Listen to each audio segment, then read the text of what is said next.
Oi pessoal, aqui é o Washington Oliveto no WCast. O podcast de um publicitário não poderia deixar de ter um patrocinador. O meu é a Bradesco Seguros.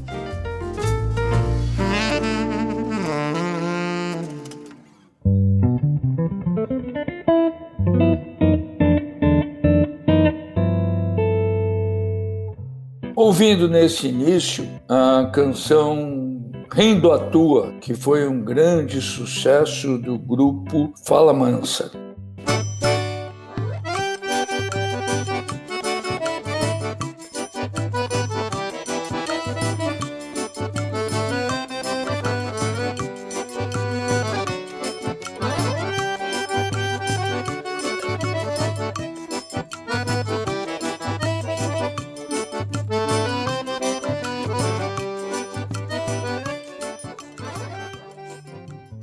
Eu lembrei da canção Rindo à Toa porque ontem à noite eu estava assistindo um documentário sobre a gravadora do meu querido amigo João Augusto, DEC Disc.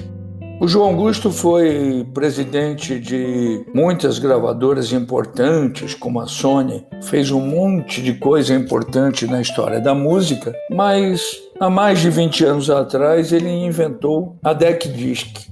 Nesse documentário sobre a DEC Disc aparece o início estrondoso de sucesso deles, porque eles lançam os Mamonas Assassinas. E aí os Mamonas, aquele sucesso incrível, até a morte deles naquele acidente aéreo.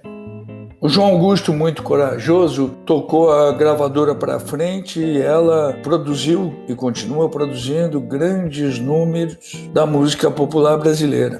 Fora isso, o João Augusto é o cara que reinventou o vinil no Brasil.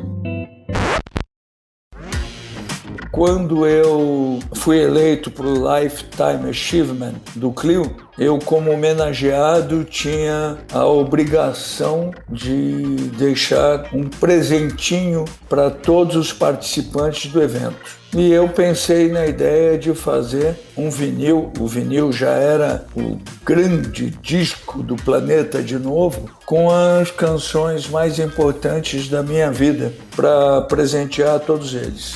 Aí eu elegi as canções, a gente conseguiu os direitos autorais, estava tudo indo muito bem, mas a gente descobriu que para produzir um vinil, para dar de presente para todo mundo, os únicos lugares que tinham capacidade técnica de fazer eram os Estados Unidos, a Alemanha e o Brasil.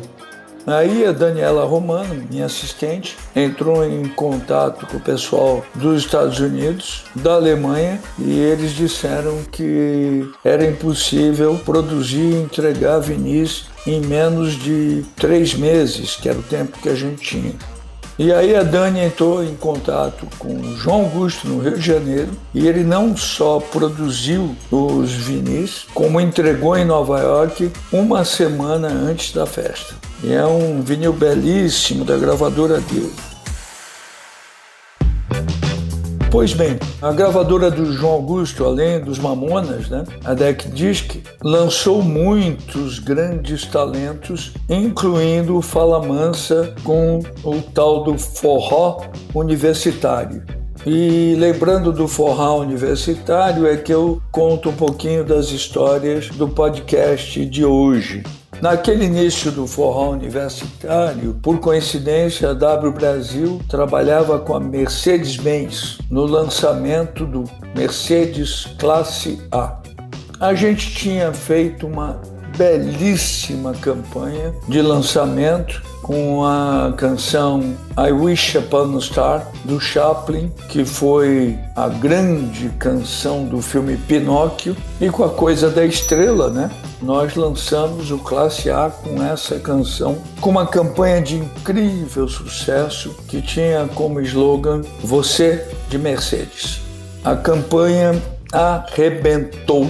Foi muito, muito, muito bem. O Classe A ficou muito famoso. E assim nós fomos fazendo outros comerciais sobre o Classe A, Nessa época, quem dirigia o marketing da Mercedes era um profissional muito competente chamado Roberto Bogos, que acreditava muito em mim e na agência. Aí ele topou essa campanha de lançamento, que foi um sucesso. E aí um dia eu propus para o Bogos que a gente, para lançar o Classe A um pouquinho mais potente, fizesse um comercial que era um sujeito se justificando para um policial rodoviário por que ele estava correndo com aquele carro. Esse comercial chamava A Carta. Curiosamente, só em São Paulo a Carteira Nacional de Habilitação chama A Carta.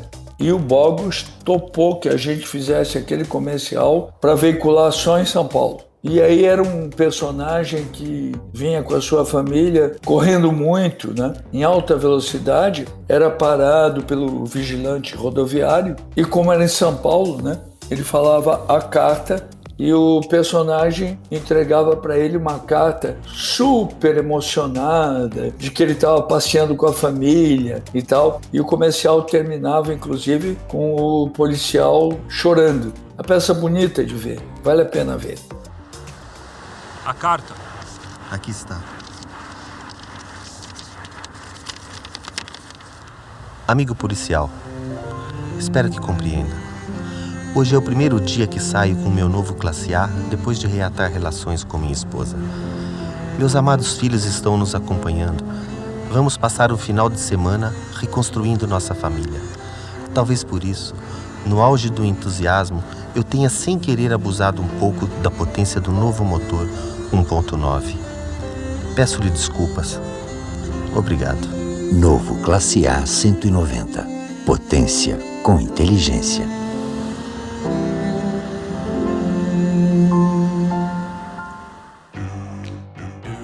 Bom, a gente está fazendo um grande trabalho para o Classe A até que chegou a hora de vender o Classe A por um preço um pouquinho melhor ou menor, né? E aí surgiu a ideia de usar a canção do Fala Mansa, Tô Rindo à Toa.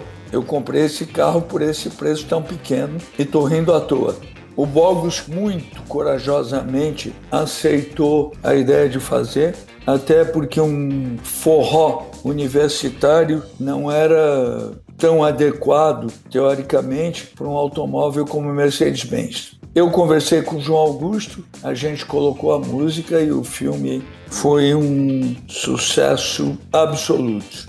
Curiosamente, a campanha do Classe A, que começou com o Você de Mercedes e continuou com a carta, com o Tô Rindo à Toa e tal, foi um grande sucesso de campanha publicitária, mas não foi um sucesso de vendas. E tempos depois a gente descobriu que, na verdade, tanto os brasileiros quanto um monte de gente no mundo não queria um Mercedes um pouco mais barato. E por isso o carro não foi um sucesso no Brasil e no mundo.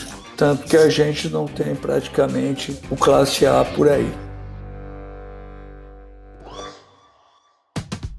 O Roberto Bogos era um grande cliente que compreendeu isso e sempre foi um cliente muito leal, mas eu, antes do Roberto Bogos, meu cliente na Mercedes-Benz, eu tive o privilégio de trabalhar com ele na Fiat. A Fiat era dirigida pelo Pacifico Paoli, que era o presidente da empresa, um italiano, e tinha o Roberto Bogos como diretor de marketing. Os dois eram dois personagens divertidíssimos porque brigavam feito loucos, mas eram muito competentes.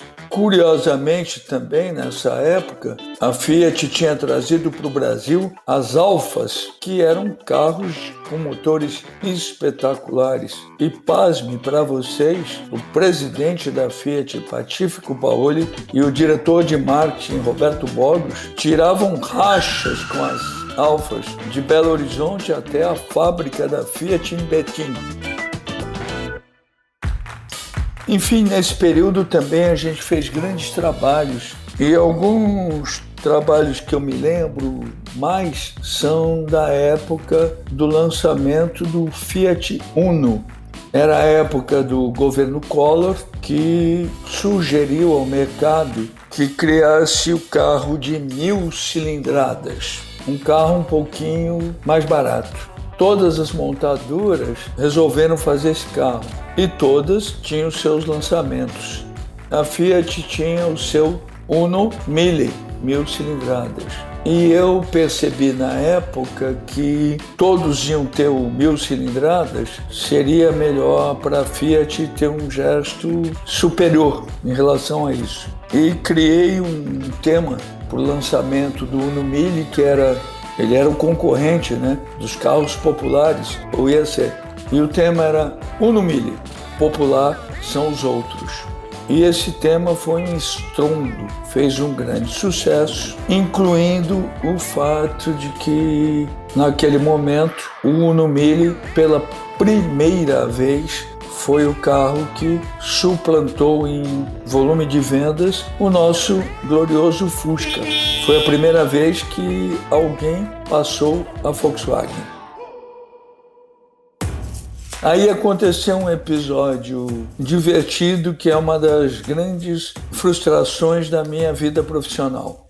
Eu sabia que o Volkswagen, que o Fusca, tinha sido o grande responsável pela revolução criativa da publicidade mundial, com uma campanha da Doyle Bernbach em Nova York. Naquele momento, os americanos só compravam carros grandes, só compravam Cadillacs, com uma campanha que começava com um anúncio que tinha o título Think Small e uma foto do Fusquinha.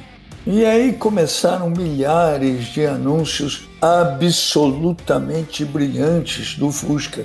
Eu sabia disso, acompanhava esses anúncios desde antes de eu começar na publicidade. Tem um deles, por exemplo, que é o que eu mais gosto, escrito por um redator chamado John Noble, que tinha uma foto de um casal bem simples na porta de um sítio nos Estados Unidos e um Fusca na frente com o título "Era a única coisa que a gente podia fazer depois que a mula morreu". E aí eles diziam, olha, a gente tinha uma mula que levava a gente em todos os lugares, mas ela morreu e esse Fusca leva a gente em todos os lugares. A mula comia pouco, não dava despesa, e esse Fusca não gasta muita gasolina. A mula estava sempre pronta para sair, e esse Fusca também. Agora, esse Fusca tem uma vantagem sobre a mula, ele não bebe água, porque o Volkswagen tinha o motor refrigerado a ar.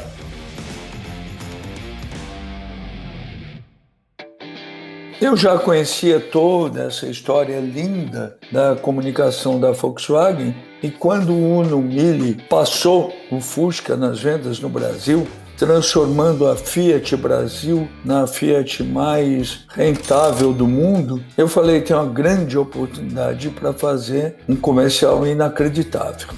Naquele momento, tinha sido lançado um clássico do Nat King Cole, chamado Unforgettable, refeito pela primeira vez, ele já tinha morrido, ele cantando com a sua filha Natalie Cole, Unforgettable. E eu falei, nossa, se eu conseguir os direitos autorais dessa canção, é espetacular para fazer um comercial. Falei com meu amigo André Midani, querido, o maior homem da história do disco no Brasil, inclusive um dos pais do João Augusto, da DEC Disc, e o André conseguiu os direitos de Unforgettable.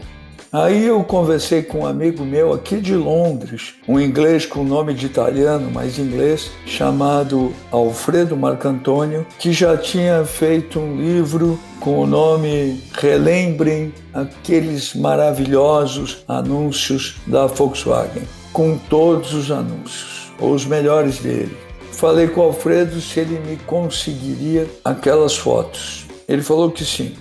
De posse da música Unforgettable e daquelas maravilhosas fotos dos lindos anúncios da Volkswagen, eu chamei o Julinho Xavier da Silveira e falei, Júlio, vamos editar um comercial grande com 2 minutos de duração, com todas essas fotos dos anúncios clássicos da Volkswagen, com a música Unforgettable, e no finalzinho a gente põe uma foto do Uno Mille dizendo: Uno Mille, o melhor do presente saúda o melhor do passado. Bom, o filme ficou uma beleza, um espetáculo, isso ainda num layout. E eu levei para a Fiat, para o Patífico Paoli e para o Roberto Bogos, certo de que aquilo seria aprovado e aplaudido com louvor. E eu não tinha dúvida que aquele filme também seria o melhor comercial da publicidade mundial naquele ano. Aí eu cheguei lá, mostrei o comercial para os dois, que quando acabaram de ver aplaudiram, disseram que nunca tinham visto um comercial tão bonito na vida, mas que não podiam fazer, porque aquele comercial possivelmente geraria um descômodo com a diretoria da Volkswagen, de quem eles eram muitíssimos amigos. Me pediram desculpa, eu na hora entendi, percebi que eles tinham razão e assim, desse jeito, joguei fora um dos melhores comerciais que eu escrevi na minha vida e naquele dia, decididamente, não saí daquela reunião rindo à toa. Mas isso acontece na vida de um profissional. Eu tenho o layout do Unforgettable, e possivelmente a gente pode colocá-lo em alguma rede social, particularmente em homenagem a esse, que é o último dessa primeira temporada, que certamente vai continuar com novas estruturas, novas ideias. Eu pretendo, por exemplo, nos próximos, fazer os podcasts conversando com amigos notáveis, brilhantes, excepcionais de diversas áreas que obviamente influenciaram e ajudaram a minha vida. Quero agradecer a atenção de vocês. Para quem não teve a oportunidade de acompanhar tudo, a gente está no Instagram, a gente está nas mídias, e para quem quiser nos acompanhar, em breve estaremos de volta com novidades. E eu quero agradecer o pessoal da Bradesco Seguros, que teve a coragem, a maluquice e o carinho de patrocinar essa primeira série, e espero que estejam com a gente na próxima. Obrigado.